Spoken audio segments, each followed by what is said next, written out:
Les decía hace un momento que en el derecho romano solo el pater familia tenía realmente capacidad jurídica, porque era el único que tenía el estado de libertad, era un hombre libre, era el único que era ciudadano romano por excelencia, y además de eso en el ámbito familiar no dependía de nadie. Él era la máxima autoridad, el que tomaba todas las decisiones, el que manejaba el patrimonio familiar, y en consecuencia era un sui juris, un hombre independiente. Los demás tenían algunos de los estatutos, pero no los tres estados como lo tenía el pater familia. Es importante mencionar también que toda alteración a alguno de estos estados, el status libertatis, el estado de ciudadanía o el estado familiar, se llama, esta modificación se llama capitis diminutio. La capitis diminutio puede ser máxima, puede ser media y puede ser mínima también. ¿Qué es la capitis diminutio media? Es cuando el ciudadano pierde esa condición de ciudadano, pero sigue siendo libre. Pierde los derechos propios de ser ciudadano, pero sigue siendo un hombre libre. ¿Y cómo se puede dar esto? Cuando él se traslada voluntariamente, fija su domicilio en una provincia fuera de Roma. Eso lo hace perder el estado de ciudadano. ¿Cuándo más? Cuando es sancionado, cuando es condenado por haber traicionado a la República. También puede ser una de estas causas. ¿Y qué otra causa hay? El que voluntariamente adquiere la nacionalidad de otro pueblo, de otra nación, ¿verdad? Eso lo hace que pierda su condición de ciudadano romano y es una capitis diminutio media.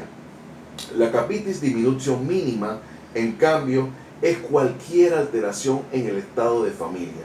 Este tema será desarrollado posteriormente, pero ya les dije que de acuerdo al estado de familia, el ciudadano podía ser sui juris o alieni juris. Sui juris, el pater familia, el jefe de familia, el que tiene el control de la familia, el que no depende de nadie para tomar las decisiones, y el alieni juris, todos los demás, la esposa, los hijos, los nietos, los bisnietos, todos los que están debajo de la autoridad del padre, que ya hemos dicho en algunas clases que se llama patria potestad.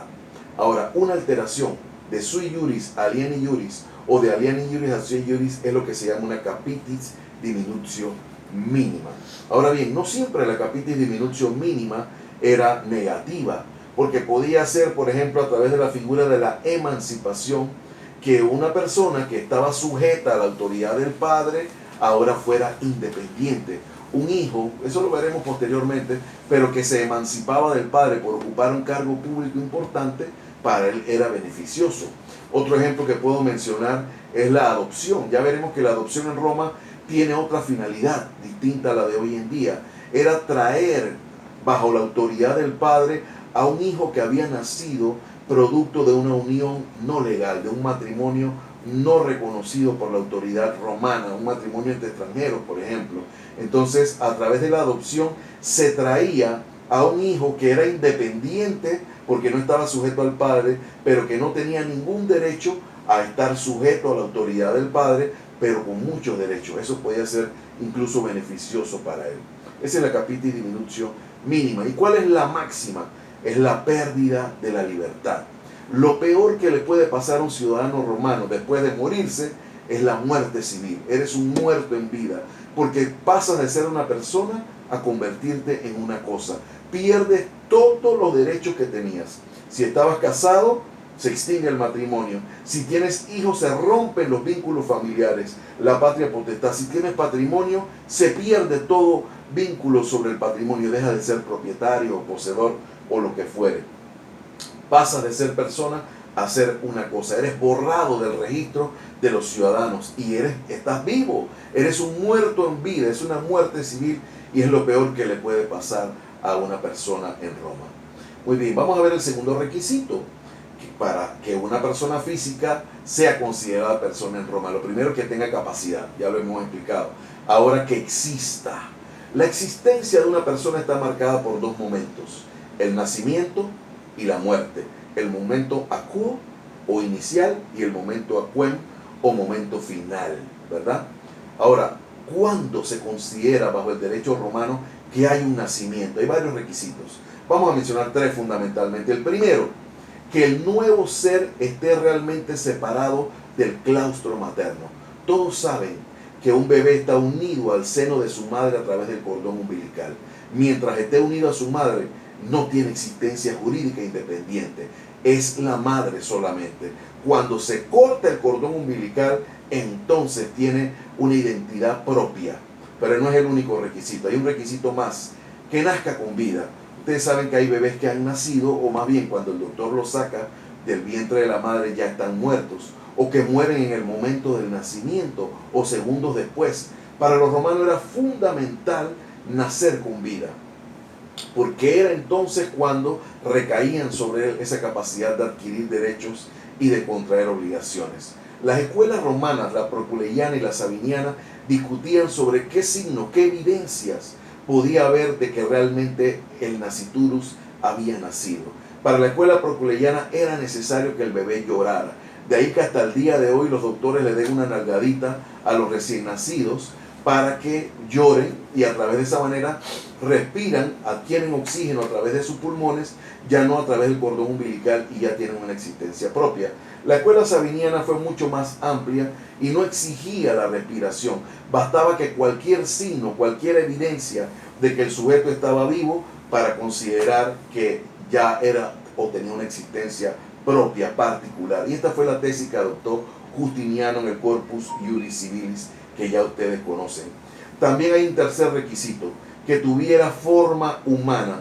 Más bien esto tiene que ver porque en ese tiempo existía la creencia mitológica de seres mitológicos con formas monstruosas o formas de animales. Entonces para los romanos era necesario que tuviera forma humana para que se considerara como persona. Más bien mitología que la realidad. Ahora vamos a hablar del segundo momento. El segundo momento es la muerte. La muerte es muy importante jurídicamente también. ¿Y por qué es importante jurídicamente? Porque se extingue la capacidad de adquirir derechos y de contraer obligaciones. Se deja de ser un ser humano. Así como se adquiere con el nacimiento, la muerte extingue esa capacidad también de adquirir derechos y contraer obligaciones. Otra consecuencia importante: se extingue el matrimonio, se extinguen los vínculos familiares, y los herederos pueden iniciar los juicios de sucesión para esa transferencia del patrimonio del difunto a sus herederos. Bien, vamos a hablar ahora de cómo clasificaron los romanos las personas físicas de acuerdo al estatuto de libertad. Ya lo dijimos anteriormente que el hombre podía ser libre o podía ser esclavo, y que el libre podía ser ingenuo, aquel que nunca había sido esclavo, y liberto, aquel que en algún momento lo fue. Y el otro es la esclavitud, podía ser libre o podía ser esclavo. Vamos a hablar un poquito de la esclavitud, que es una institución muy bien regulada y desarrollada en el derecho romano.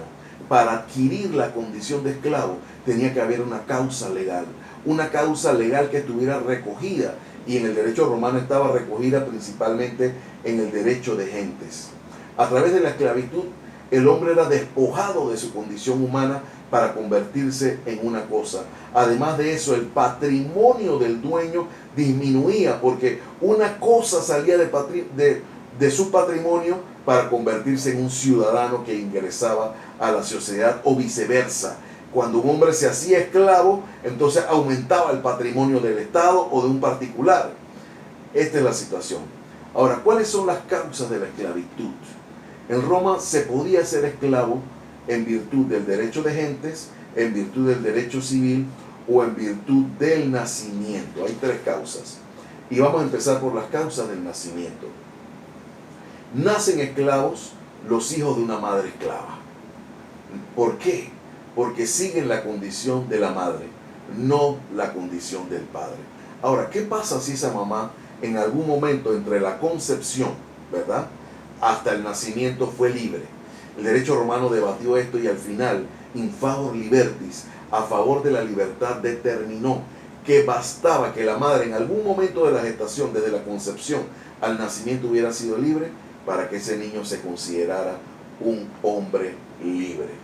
¿Ok? Esto hizo, pues, a favor de la libertad, un principio de los derechos humanos que hoy reconocemos propiamente tal. El hijo que nace libre, si la madre fue libre, en cualquier momento entre la concepción y el parto. Vamos a ver ahora las causas del derecho de gente.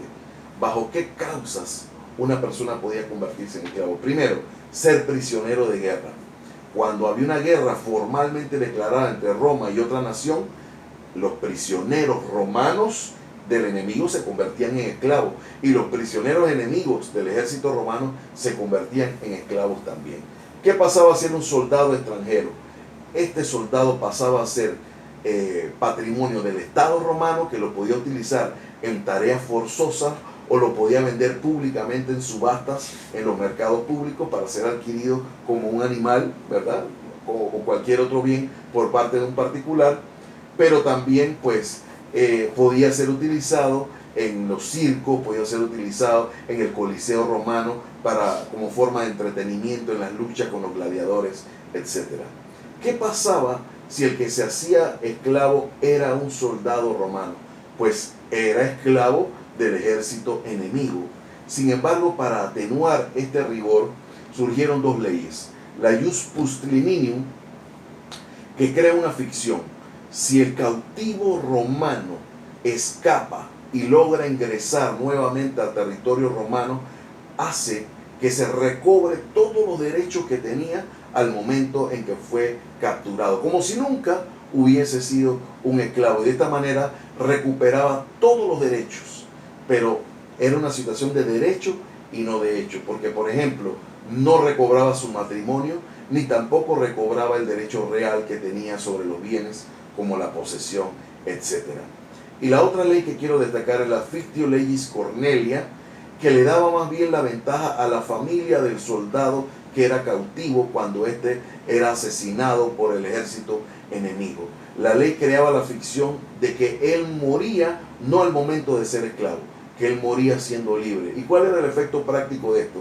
Darle validez al testamento, que sus herederos pudieran cobrar o sus herederos pudieran adquirir a través de una sucesión todo el patrimonio que según ese testamento hecho en vida por él, pues él había estipulado a favor de ello.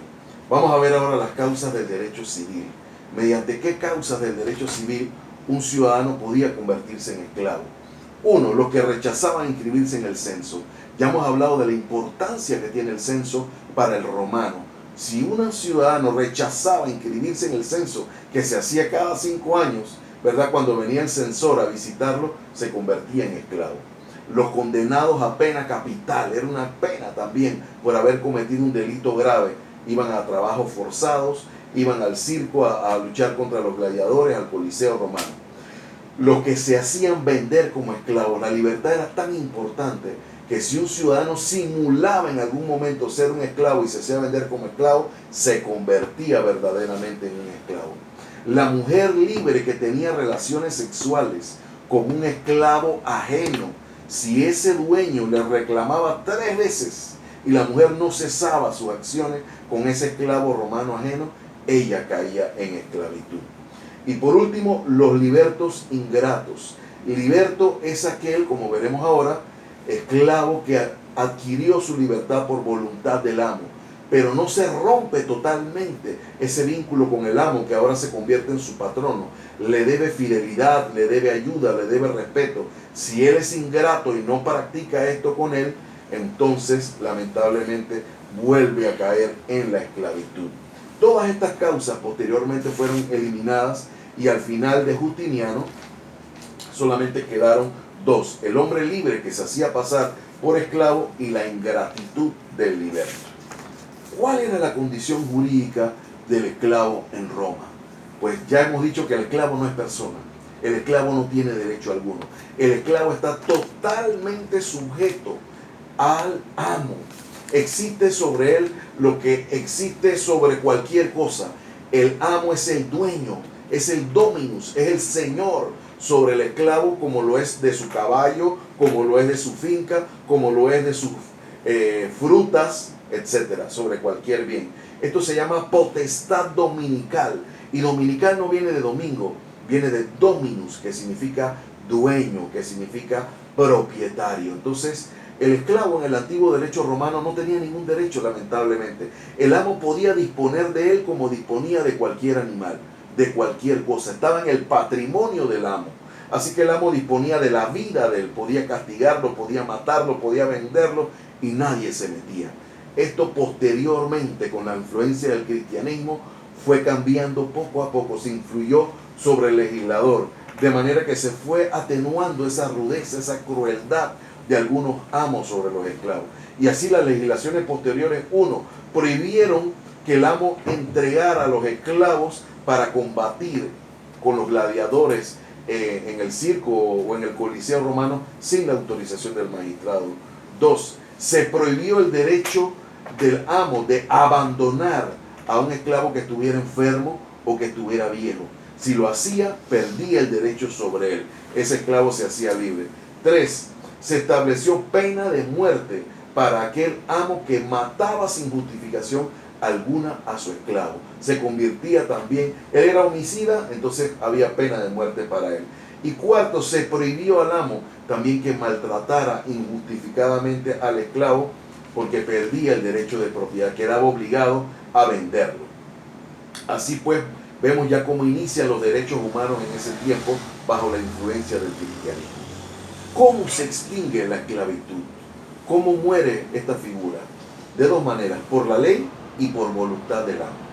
Por la ley, es decir, con independencia de la voluntad del amo, se adquiría la condición de libre si ese esclavo había prestado un servicio importante al pueblo romano. Por ejemplo, se convirtió en un héroe de guerra, le salvó la vida a su amo, descubrió una conspiración, ayudó al ejército romano como una recompensa. El esclavo, independiente de la voluntad de su amo, adquiría la libertad. Y segundo, si era abandonado injustificadamente por su amo, como hemos visto anteriormente. Ahora, también un esclavo podía convertirse en libre por voluntad del amo. Esta figura se llama manumisión. Manumisión viene del latín manus mittere, que significa soltar de la mano. Lo que yo tengo en la mano, lo dejo ir, lo dejo en libertad. ¿Ok? Y esto va a producir que se incorpore un nuevo ciudadano romano, porque deja de ser cosa para convertirse en un ciudadano. Y segundo, que el patrimonio del amo se reduzca, porque un bien que tenía y que tenía un valor pecuniario ya no lo va a tener. ¿Ok? Ahora, esta manumisión, que repito, es un acto voluntario, también está clasificada en el derecho romano. Había manumisiones solemnes y manumisiones no solemnes. Las primeras eran las plenamente reconocidas. Hacían de derecho y de hecho, ¿verdad?, libre al esclavo. Y las segundas, las no solemnes, lamentablemente, no tenían un efecto jurídico, sino más bien un efecto práctico, como vamos a ver. ¿Cuáles eran las manumisiones solemnes? La manumitio censu, cuando venía cada 5 años el censor a hacer el censo a la casa, el amo inscribía en el registro de ciudadanos a su esclavo. Eso le daba automáticamente la libertad. 2.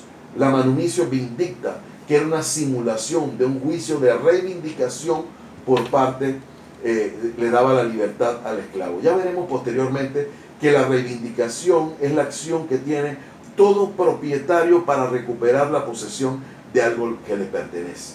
Hay una simulación de un juicio de reivindicación, y de esta manera un tercero decía que él era libre y el amo, en vez de reclamar la propiedad frente a la autoridad, no decía nada. Eso lo hacía automáticamente libre. La manumitio por testamento. Podía el amo, a través del testamento, dejar en libertad. Yo digo que al momento de mi muerte, Casio se convierte en hombre libre. O podía estipular que uno de sus herederos o beneficiarios del testamento pudieran darle la libertad un tiempo después. También podía estilarse esto a través del testamento, y de esta manera adquiría su libertad. Y por último, la manumisión in ecclesia. Delante de la iglesia, delante de la grey, delante del pueblo, de las autoridades religiosas, el amo hacía una declaración: dejo en libertad a Cayo. Y automáticamente se firmaba un acta, los presentes en esa celebración religiosa firmaban un acta, y eso le daba la libertad absoluta al esclavo. Ahora, las manumisiones no solemnes no revestían formalidad alguna, pero entonces tenían el problema original de que le daba la libertad de hecho, porque el esclavo estaba libre, pero jurídicamente todavía pertenecía a su amo. Y si el amo le jugaba sucio, si el amo no era lo suficientemente serio o coherente con sus actos, podía luego reivindicarlo. Lo que podía ser una injusticia, que un esclavo estuviera haciéndose la ilusión y por un tiempo disfrutar de una libertad, que luego el amo se arrepiente, lo reivindica y adquiere la propiedad sobre él. Por eso el derecho romano, buscando esa justicia, primero le dio excepciones a los esclavos frente a los juicios de reivindicación que podía presentar el amo, y finalmente se va a establecer plena validez jurídica a estas modalidades que originalmente no concedían la libertad de derecho al esclavo, solo pues de manera real, pero no de manera de hecho, pero no de derecho. Ahora bien, es importante señalar que estas modalidades no le daban la condición de ciudadanos, sino de latinos. ¿Y cuál era la limitación que tenían? No podían otorgar testamento, ni tampoco podían ser herederos. ¿Cuáles eran estas tres modalidades no solemnes? La manumicio inter amigos. El amo hacía una declaración delante de sus amigos: dejo en libertad a fulanito de tal. Otra forma, la manumicio per epístola. El amo firmaba una carta donde decía: dejo a fulanito de tal en total libertad, y se le daba al esclavo. Y la tercera forma que registran los textos es la manumisión per mensa. Era cuando él hacía sentar en su mesa al esclavo. Así como usted en Navidad deja que el sirviente, que el jardinero, que el conductor, que la ama de llaves se siente a celebrar en la mesa la Navidad, así cuando el amo dejaba sentar en la mesa al esclavo, era un símbolo de que lo consideraba una persona y en consecuencia lo dejaba plenamente libre. Con posterioridad se dieron tantas manumisiones que la ley tuvo que entrar a restringir las manumisiones, a restringir la cantidad de esclavos que podían ser manumitidos, o establecer restricciones como que si el esclavo tenía un mal comportamiento, a pesar de darle a la libertad, no podía vivir en la ciudad de Roma sino a tanta distancia, etc.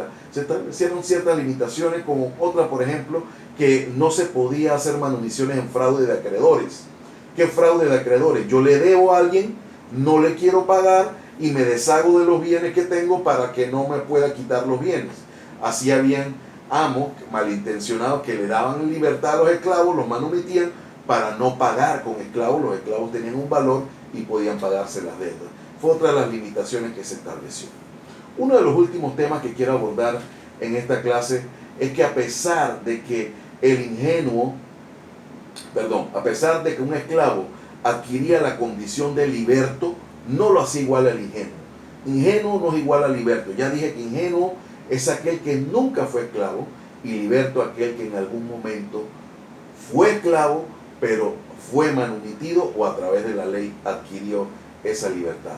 ¿Cuáles eran esas diferencias prácticas entre ingenuo y liberto? La primera, el liberto no podía ser magistrado. Segunda, el liberto no tenía acceso al Senado, no podía ser senador, no podía ocupar una posición pública importante. Tercero, no podía casarse con una persona que fuera ingenua. No se permitía ese matrimonio entre ingenuos y libertos. Y por último, no se rompe totalmente el vínculo con el amo, como hablamos anteriormente. La potestad dominical es transformada en lo que el derecho romano conoce como patronato. El amo deja de ser amo para convertirse en un patrono.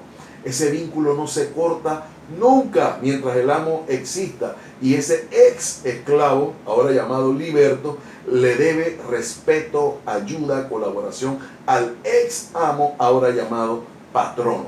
No se extingue ese vínculo totalmente. Así que el esclavo no podía en ningún momento desatender eso, porque si desatendía, adquiría nuevamente la condición de esclavo posteriormente. Pero sí es importante que sepan que a través de una concesión imperial, que normalmente se daba mediante el uso del anillo, también podía convertirse el liberto en un ingenuo. Es decir, que una persona que fue esclavo, que adquirió la libertad a través de la manumisión o a través de la ley, tenía todas las restricciones que he mencionado, pero la concesión imperial podía hacer que a través del uso del anillo, él pudiera entonces considerársele como que nunca fue esclavo o un ingenuo, y tener plenitud de derechos como si fuera liberto. De esta manera voy a concluir la clase de hoy, pues hablando del estudio de las personas. Hemos hablado apenas de uno solo de los estatutos, que es el estatuto de libertad. En la próxima clase, que espero enviárselas esta misma semana, si Dios me le permite, hablaré entonces del estado de ciudadanía y del estado familiar. También voy a enviar a través del grupo de correo que tenemos una asignación para que puedan desarrollar en su casa y tendrán 3 días para hacerla, para que me la entreguen. Yo espero que el viernes o sábado estaré enviando otro video con otra asignación para que semanalmente por lo menos tengamos 2 videos y 2 asignaciones. Dios me los bendiga, muchas gracias por su atención y cualquier duda que tengan pues pueden escribir al grupo. Bendiciones.